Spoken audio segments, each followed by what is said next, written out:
I knew this day would come. No more running.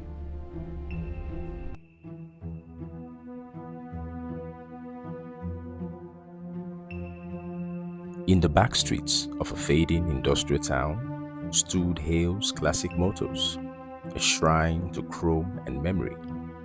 Marcus Hale knew every car on that lot the way other men know their children's birthdays. He could tell you the exact year a 57 Thunderbird left the factory just by the curve of its tail fin.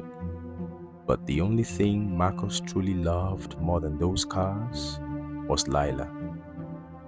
Until the night the children of the eternal veil came for her.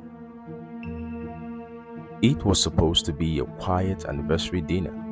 Instead, 6 masked figures in blood-red robes kicked in the door of their little apartment above the showroom. They dragged Lila into the street while Marcus was still fumbling for the baseball bat he kept behind the counter. One gunshot, one scream that ended too fast. The cultist melted into the night, chanting something about balance and the blood that feeds the veil. The police called it random. Marcus called it war. For 3 years, he hunted them. Names, faces, safe houses. He learned their rituals, their symbols, their fear of an ancient power older than Egypt itself.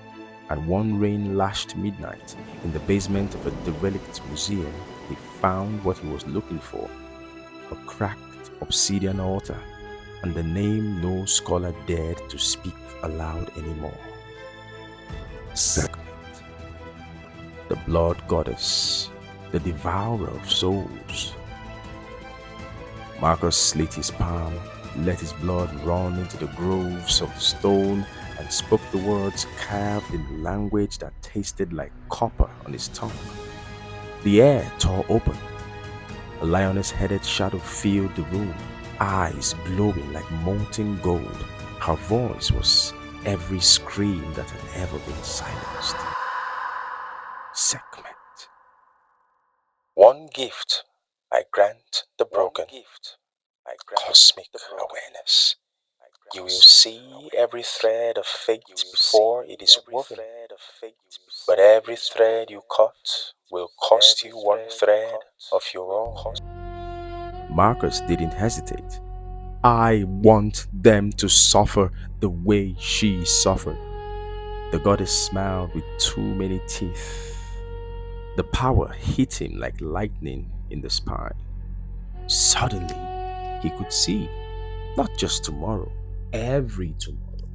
Every choice, every heartbeat. He watched the first cultist, a nervous young man named Caleb, step off a curb 2 blocks away, and knew exactly which second the delivery truck would swerve.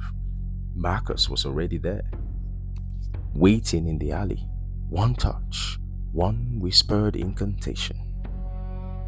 Caleb's eyes widened in horror as the world folded around him. A black vortex opened beneath his feet. Sand, endless black sand under a sky with no stars. He fell screaming into the Island of Desolation. Marcus watched through the gift, Caleb stumbling across dunes that never ended, calling for mercy that would never come. Days became years, minutes. The island drank his sanity, drop by drop. The second was easier. A woman named Mara, who ran their offshore accounts. Marcus knew she would be at the docks at 2:17 a.m. to meet a shipment. He knew she would turn left instead of right. He snapped from the shadows, spoke the words, and sent her after Caleb. From the island, she screamed his name, begging, until the wind stole even that. Marcus felt nothing but cold satisfaction. The predictions were flawless, inhuman, perfect. Each one was taken in the precise moment the cosmos handed him on a silver platter.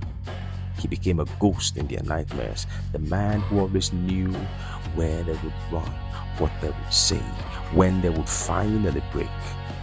He sent them all. Only one remained, their high priest, the man who had pulled the trigger on Lila, brother Elias. Marcus tracked him to an abandoned lighthouse on the coast. The old man was waiting, robes tattered, eyes sunken. He didn't run. He simply smiled. You think you're the hunter? You're the last sacrifice, fool. Marcus laughed. The power showed him every possible future, and in all of them, Elias was already gone. He reached out, spoke the final words, and nothing happened. For the first time, the visions flickered. Sekhmet's voice now inside his skull, intimate. Did you ask? The price, little salesman? Marcus staggered. The cosmic awareness poured into him like flood water. He saw every soul he had sent, screaming, clawing at the back sand. He saw Caleb, Mara, all of them, and in the center of that endless waste, a new figure had appeared. Himself. The final vision slammed home with merciless clarity. To wield the power of perfect foresight, a soul must be untethered from time. Every soul he banished had been payment, but the ledger still needed balance. The island demanded its eternal warden. Marcus watched his own future self step onto the dunes, eyes vacant, mouth moving in silent apology to Lila's ghost, who had never been on the island at all. She had simply died. Ordinary, human. The prize was not his memories, not his sanity. It was everything. The lighthouse began to dissolve. Sand replaced concrete. The sea became black dunes under a starless sky. Brother Elias laughed once, then vanished forever as the vortex finally claimed him. Marcus fell to his knees on the island of desolation. He could still see the real world, his showroom, the 57th on the bed gleaming on the moonlight, the empty apartment above it. But it would never return. He was the final thread, the balance. Somewhere in the distance, the other lost souls turned toward him, their new eternal companion, Sekhmet, soft, almost gentle.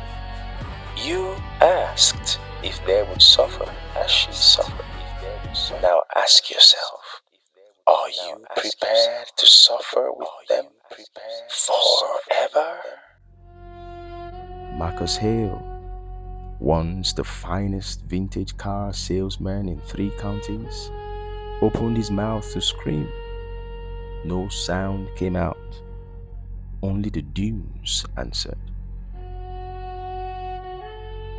Some men chase revenge across the earth. Others chase it across eternity.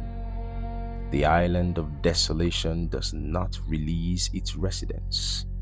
It simply adds more.